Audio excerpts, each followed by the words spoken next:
Y las personas que nos están viendo, y a partir de ahora las que nos están escuchando también, podrán advertir que ya está con nosotros Juan Raúl Ferreira. Buen día, bienvenido, Juan.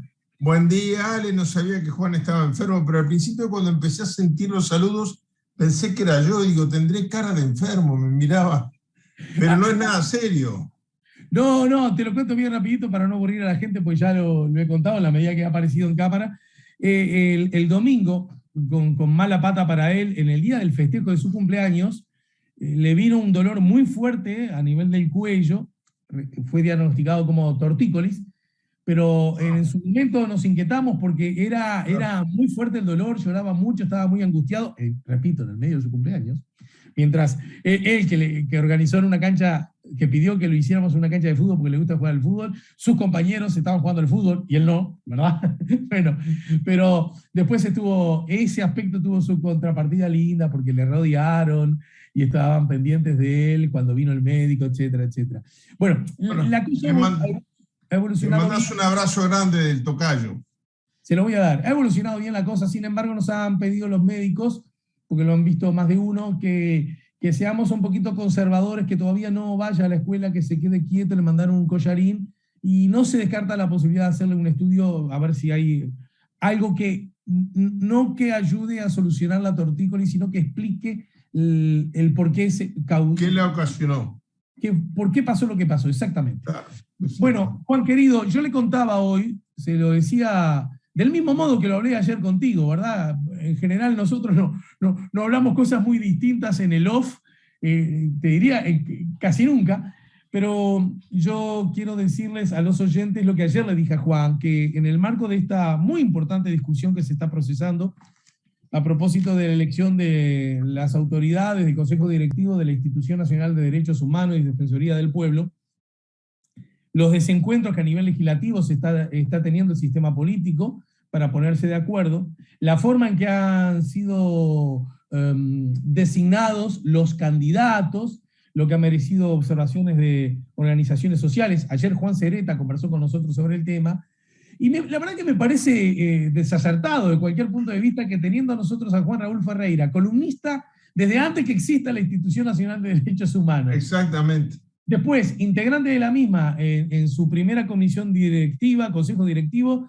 Bueno, la verdad que me parece un despropósito que no conversáramos con él acerca de las cuestiones de carácter legal a la hora de elegir sus integrantes, pero también no estamos inhibidos de ninguna manera para que nos dé tu mirada conceptual y por ende también histórica, política, ideológica sobre este procedimiento. Así que la cancha es toda suya, Juan Raúl. Bueno, yo lo que te iba a pedir permiso es en una frase, referirme una frase solamente sobre este tema que está acaparando la atención internacional, que es la tensión entre Estados Unidos y la República Popular China por el viaje de la presidenta de la Cámara de Diputados, Nancy Pelosi, a Taiwán. Y a mí me da pena cuando veo colegas tuyos acá en Uruguay, canales de televisión, diarios, pero también a nivel internacional. Se puede tener la posición que uno quiera, pero hay que informar debidamente. Se está diciendo que China está enojada con Estados Unidos porque la presidenta de la Cámara fue a Taiwán y que Taiwán fue el refugio de los nacionalistas cuando el enfrentamiento con Mao Zedong después de la Segunda Guerra Mundial. Esto no es así. Se podrá juzgar de la manera que cada uno quiera, pero el problema es que el estatus jurídico de Taiwán cambió a partir de la última elección que hubo en ese país, China nacionalista, como se le solía llamar, cuando no ganan los nacionalistas justamente, sino los independentistas. Entonces, yo estoy haciendo un curso ahora con Kirichi sobre diplomacia china. Los chinos se toman todo con una gran calma y con mucho tiempo por delante. Lo hemos visto cuando hemos hablado del TLC con Uruguay. La ansiedad no es un buen consejero para negociar con los chinos. Ahora, una cosa era cuando Taiwán estaba en manos opositoras, por más que en China hay un gobierno único, y otra cosa es cuando ganan los independentistas que quieren secesionar de China a la isla de Taiwán, provincia de Formosa.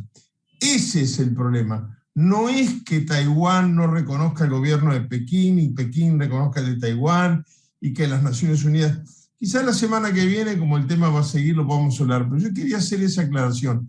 El tema no es porque sea Taiwán, el tema es porque el actual gobierno de Taiwán de los últimos 4 meses pide dejar de pertenecer al territorio chino. Y ahí sí dijeron, no, hasta acá llegó mi amor. Bueno, vayamos al tema Alejandro. Primero, yo quería despejar algunas dudas que en los últimos días han ganado las noticias. Un legislador ha anunciado que va a presentar un recurso de inconstitucionalidad. Yo creo que hay que separar acá los problemas reales que hay, los distintos puntos de vista, el derecho internacional, el derecho interno, con el humo. En Uruguay no existe la anulación de una institución, ni siquiera la anulación de una ley o derogación de una ley por inconstitucionalidad declarada por la Suprema Corte. Cuando hay un juicio y una de las partes entiende que la norma que se le aplica es inconstitucional, la Suprema Corte de Justicia puede fallar sobre ese caso, pero no puede anular una ley. Y esto un legislador que es abogado lo sabe. Es decir, es una manera de decir, bueno, vamos a pedirle a la Corte Suprema de Justicia que borre del mapa la institución de derechos humanos. Esto no existe en nuestro derecho positivo. No existe la anulación de una ley por inconstitucionalidad. Pero hecha esta aclaración, yo quería contar un poco cómo ha sido la historia de todo esto. En primer lugar, algunos legisladores quieren enfrentar el contenido de la ley para designar a los miembros del Consejo Directivo con los tratados internacionales que el Uruguay ha suscrito. Esta ley es consecuencia de la Convención contra la Tortura y demás tratos crueles, inhumanos y degradantes, y en función de ella es que el Parlamento uruguayo crea la institución de derechos humanos, en un caso único en el mundo, poniendo bajo un mismo paraguas la institución de derechos humanos, la Defensoría del Pueblo y el Mecanismo Nacional de Prevención de la Tortura. 3 instrumentos que el Uruguay adopta como consecuencia de haber firmado este tratado y de haberlo ratificado por unanimidad. Entonces, ahí también la inconstitucionalidad y el acierto no de la ley tiene ciertas limitaciones. Hay legisladores que han dicho estos días que el derecho internacional en general, las convenciones, avasallan la soberanía. Ajá. Bueno, eso es el derecho internacional público. Es cuando los países voluntariamente y con ratificación legislativa posterior, en este caso por unanimidad, aprueban y ratifican un tratado e entregan su instrumento a las autoridades internacionales competentes, están voluntariamente cediendo una parte de la soberanía y diciendo, en esto nos vamos a atener a la legislación internacional. Eso precisamente es el derecho internacional público. El único país que no acepta este criterio, por lo tanto no ha suscrito ninguna de estas convenciones, es Estados Unidos. Es el único país en el mundo que dice, no, yo no cedo voluntariamente soberanía. Pero sí, no hay que tener vergüenza de reconocerlo. El derecho internacional en la escala de valores jurídicos del prestigioso jurista Kelsen está por encima del derecho interno. Si hay una ley que viola el derecho internacional público, el problema es modificar la ley, no modificar el derecho internacional público. Dicho esto, la ley establece que la Institución Nacional de Derechos, ley que fue aprobada por unanimidad, después de muchos debates, conversaciones, fue aprobado un primer proyecto, luego en el año 2002 fue aprobado con algunas modificaciones, establece que que la Institución Nacional de Derechos Humanos, primero, debe regirse por los llamados principios de París, condición sine qua non para poder ser reconocida por las Naciones Unidas. Los principios de París son los que marcan dentro de qué límites jurídicos se tiene que mantener una institución para ser reconocida como tal. La ley uruguaya dice que los miembros del Consejo Directivo deberán ser propuestos por organizaciones sociales reconocidas de derechos humanos. Y agrega, efectivamente, que los legisladores pueden hacer propuestas. Pero después de decir esto no hay un punto, hay una coma. Es decir, la frase no termina ahí. Dice, los legisladores pueden hacer propuestas que hayan recibido de organizaciones sociales de derechos humanos. ¿Qué quiere decir esto? Que no hace falta que una institución de derechos humanos nomine públicamente un candidato, sino que puede recurrir a un legislador y decirle, mire, nuestro candidato es fulano de tal. Y el legislador llevarlo al seno de la Cámara a la que pertenece o de la comisión especial que debe crearse en la Asamblea General para hacer la lista final de los que califiquen para esta posición. Pero también quiero señalar, porque esto no se ha dicho, Alejandro, que hay dos mecanismos distintos previstos en la ley. Uno se aplicaba solamente para nosotros, los que integramos el primer consejo directivo, y otro de ahí en adelante. ¿Por qué es esto? Porque la ley dice que no basta con ser un organismo social de derechos humanos para nominar un candidato, sino que esa organización social debe integrar la Asamblea Nacional de Derechos Humanos después que haya sido reconocida como tal por la institución. Claro, a nosotros no nos podían poner esa condición porque al no existir antes que nosotros una institución de derechos humanos, no existía tampoco la Asamblea Nacional de Derechos Humanos. Vale decir, después del primer consejo directivo, este que está ahora y otros en el futuro, deben ser nominados los candidatos por organizaciones de la sociedad civil, punto 1. Punto 2, especializadas en derechos humanos, y punto 3, integrantes de la Asamblea Nacional de Derechos Humanos. Entonces, el cuoteo político, es decir, bueno, tantos por partido, no solamente atenta con el espíritu de despolitización que tiene la institución de derechos humanos. Por ejemplo, la ley prevé que, o establece que, no se puede haber ocupado un cargo público o electivo 2 años antes de ser directivo de la institución, ni hasta 3 años después de haber dejado el consejo directivo. Por lo tanto, el cuoteo político atenta contra el espíritu, digamos, de despolitización de la ley. Pero al mismo tiempo, atenta contra la letra de la ley, ¿verdad? Entonces, que los legisladores digan, bueno, 1 de tal partido, 2 de tal otro, 3 de tal otro, y hacemos 5, púmbate, y los votamos, no se ajusta al mandato de la ley. ¿Qué pasa si un consejo directivo no se ajusta al mandato de la ley?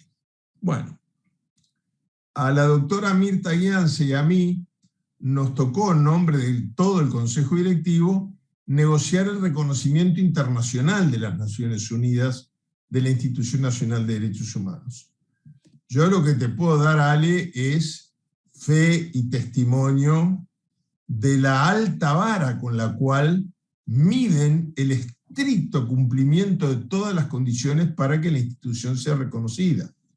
Por ejemplo, quiero estar cuidadoso del horario, por ejemplo, las Naciones Unidas no entendían mucho. Nosotros, cuando no teníamos presupuesto todavía, empezamos de cero, funcionábamos en el living de mi casa. Entonces, antes de tener presupuesto, teníamos funcionarios en comisión. Tan importante consideraba el Estado la institución que no pedíamos los funcionarios de la institución, los traíamos. Yo me acuerdo de un ministro muy amigo que nos dijo, no, lamentablemente esa funcionaria no la puedo. Dijimos, no le estamos pidiendo, le estamos comunicando.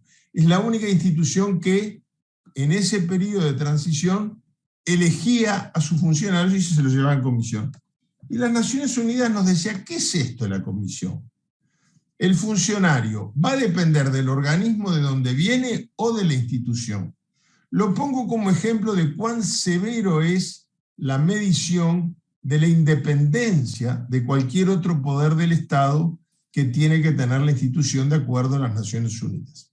Nosotros logramos que en el periodo mínimo establecido en el tratado, que son 2 años, se nos reconociera y se nos reconociera con la más alta calificación, que es el grado A.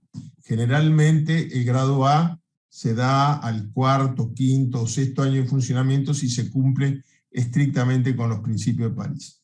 Entonces yo, para terminar, Alejandro, yo lo que quería decir es esto. Acá está en juego un tema muy delicado, que al país le llevó mucho tiempo, después de un periodo muy triste en la historia del Uruguay, que es tener su propia institución de derechos humanos, es tener además una Defensoría del Pueblo. Recuerdo los esfuerzos del doctor Hugo Batalla desde el inicio del retorno a la democracia por crear la institución del Ombudsman o Defensor del Pueblo o Defensora del Pueblo en Uruguay, y el Mecanismo Nacional de Prevención establecido en el Tratado contra la Tortura de las Naciones Unidas. Ahora bien, si nosotros nos alejamos de estos parámetros establecidos en la Convención, no solamente estamos creando un problema en la protección de los derechos humanos y la imparcialidad de la misma, sino corriendo un riesgo de perder el reconocimiento de Naciones Unidas. Yo, en lo personal, no tengo la más mínima duda que si se insiste en este mecanismo de cuoteo político, las Naciones Unidas no se van a limitar a bajarle la nota, digamos, sino que le van a quitar el reconocimiento. Esto, a su vez... ¿sí? Ayúdame a entender, quitar el reconocimiento implicaría que... Bueno, ¿ya no existís? Para las Naciones Unidas no existís. La Institución Nacional de Derechos Humanos, yo tengo, mira, ahora que estamos además en radio y en televisión, acá de recuerdo la banderita con el escudo de las Naciones Unidas, del día que por primera vez nos sentamos como si fuéramos un Estado más. Estaba la representación del gobierno uruguayo y al lado la nuestra, con voz pero sin voto.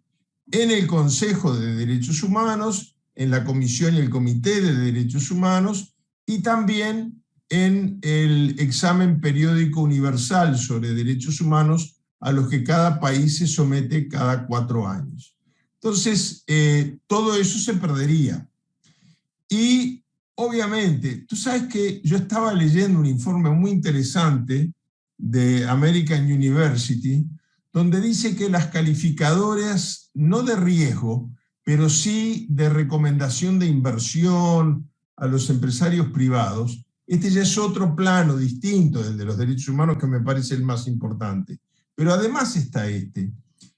Cuando le ponen un puntaje para recomendar un país, le dan una enorme importancia a 2 variables: estabilidad política y apego a la normativa internacional de derechos humanos. Porque eso, aunque al inversor puede decir me importa un comino, bueno, le asegura estar en un régimen estable, sólido y ajustado al derecho internacional, lo que en definitiva va a jugar a favor de sus intereses y tiene que reclamar algún incumplimiento de contrato de las normas bajo las cuales invirtió. Yo no estoy diciendo, Alejandro, que sea más importante mirar las inversiones privadas que los derechos humanos. El gran drama de perder el reconocimiento de Naciones Unidas sería la desprotección en que quedaríamos en esta materia. Pero sí me parece que si se insiste tanto en la inserción del Uruguay internacionalmente, en su imagen, perder el reconocimiento de las Naciones Unidas después de haber sido la institución de América Latina que ingresa con más alta calificación en la historia, sería un revés muy grande para la imagen internacional de la República. Bien. ¿En qué medida el número de posibles candidatos a integrar el nuevo Consejo Directivo de la institución, en ese universo, la mayoría fueron presentados por integrantes del legislativo, es decir, actores políticos? Hasta ahí vamos bien, ¿verdad? Sí, pero actores políticos actuando a título personal. Es Sí, sí, decir, sí. no se trataba de, no se trataba de legisladores que, amparados por la ley, presentaban candidatos de organizaciones sociales, sino que actuaban con consideraciones políticas y lo decían. Es más, se habló de cuoteo político partidario, lo que está expresamente político, expresamente prohibido en la ley y en las convenciones internacionales que dan nacimiento a la institución y a la ley aprobada por unanimidad por el Parlamento.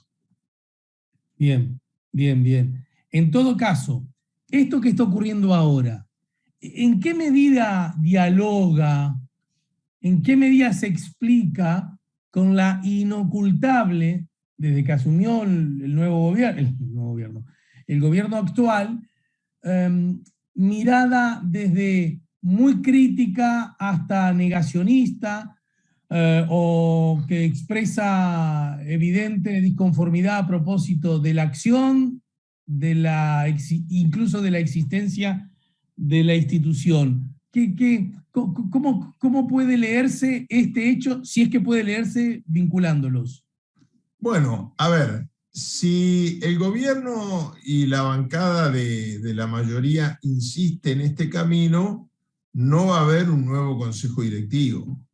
La gran contradicción es que mientras que no haya un consejo directivo, seguirá el actual que ha sido tan duramente criticado por las mismas personas que ahora quieren no solamente sustituirlo, sino cerrar la institución. No sé qué se propondrían al final. Hay mecanismos legales, internacionales y previstos por la ley para derogar cualquier resolución legislativa que no se ampare en los principios de París. Por ejemplo, la Asamblea de Derechos Humanos y los que fuimos directores en el pasado, podemos presentar un recurso ante las Naciones Unidas para que éste intervenga para corregir el rumbo si se apartan de los principios de París. En definitiva, usted puede tener razón, pero marche preso. Y en ese caso creo que lo que puede llegar a ocurrir es que las Naciones Unidas le quiten el respaldo y por lo tanto la institución pasaría a ser un órgano figurativo. En ese caso el gobierno puede hacer dos cosas: o dejar una institución que no tiene los mandatos que le da los principios de París y la Convención contra la Tortura, o puede simplemente cerrarla. No, las Naciones Unidas ahí no se meterían porque dejaría de ser un órgano reconocido internacionalmente.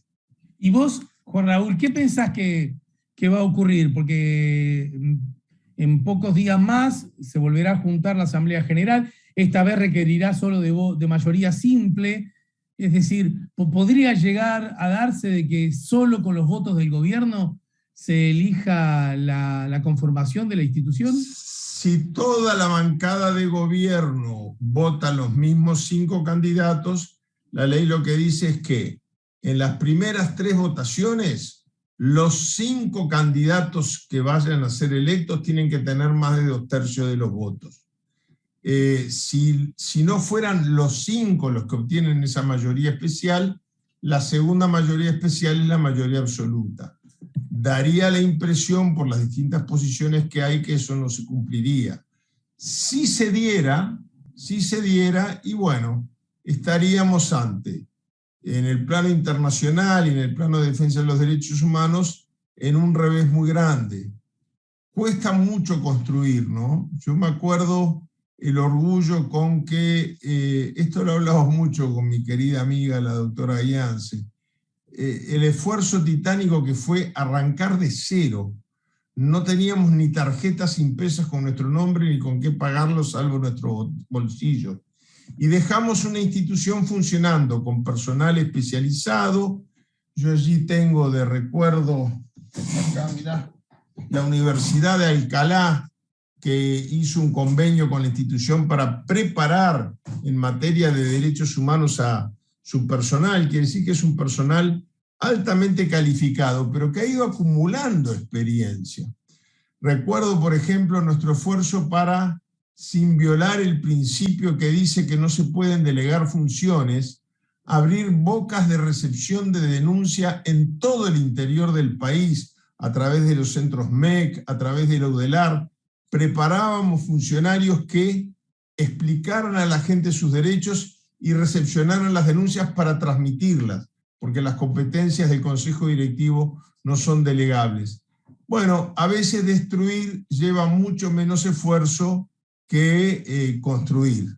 Fue un esfuerzo titánico, luego vino un segundo Consejo Directivo con un plan estratégico que va hasta el año 24. Es muy importante señalar esto. ¿Por qué la elección se produce ahora, Alejandro? Porque una buena manera de despolitizar su trabajo es que se elige en la mitad de un gobierno, claro, y su competencia rige hasta la mitad del siguiente, para que no sea fruto de una coyuntura política determinada. Yo espero que prime la razón, pero y si no prima, tendremos que pagar las consecuencias. Yo no quiero tomar a nadie de sorpresa. En lo estrictamente personal, y amparado por las facultades que me da haber integrado el Consejo Directivo, si no se ajusta a derecho la designación de los candidatos, yo por lo menos, creo que otros también, voy a recurrir ante las Naciones Unidas en mi condición de expresidente de la institución para que ésta intervenga para que se elija debidamente un Consejo Directivo.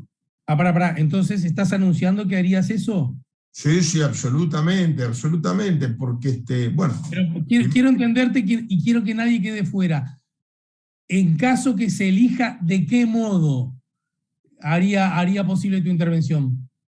Bueno, nosotros trabajábamos en esto con el SIC, que es el Comité Asesor Internacional del Consejo de Derechos Humanos de las Naciones Unidas, y además hay una subcomisión de acreditación.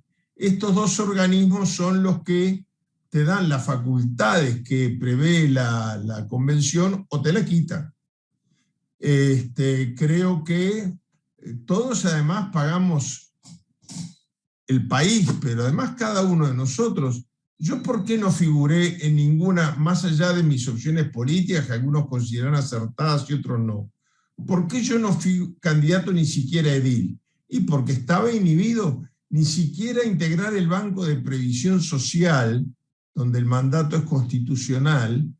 Hay inhibiciones tan importantes como las que impone a los exdirectores las convenciones internacionales. Bueno, yo las cumplí, pagué ese costo. No pude figurar en ninguna lista de ningún tipo porque tenía que esperar que pasaran 3 años y después de los 3 años yo estoy muy viejo. pero creo que no se puede tirar todo eso por la ventana que llevó un esfuerzo tan grande. La institución tiene, más allá de los directores que van y vienen, un personal que merece un equipo de funcionarios técnicos excelente, que prepara los informes con una rigurosidad técnica tremenda, están preparados para hacerlos en español y en inglés. ¿Por qué? El español es un idioma de las Naciones Unidas, pero a veces las traducciones de los documentos no queríamos ni siquiera correr ese riesgo. Entonces todos los informes se presentaban en español y en inglés ante el Consejo, ante la Comisión, ante el Comité, ante el examen periódico universal. Todos estos espacios que el Uruguay ha ganado en el plano internacional y que le dan prestigio al país, además de garantizar los derechos de sus ciudadanos, creo que los tenemos que defender todos con las armas que tenemos a nuestro alcance. Juan Raúl, te dejo un abrazo grande, nos reencontramos la semana entrante, ¿sí? Muchas gracias y nos encontramos el miércoles que viene.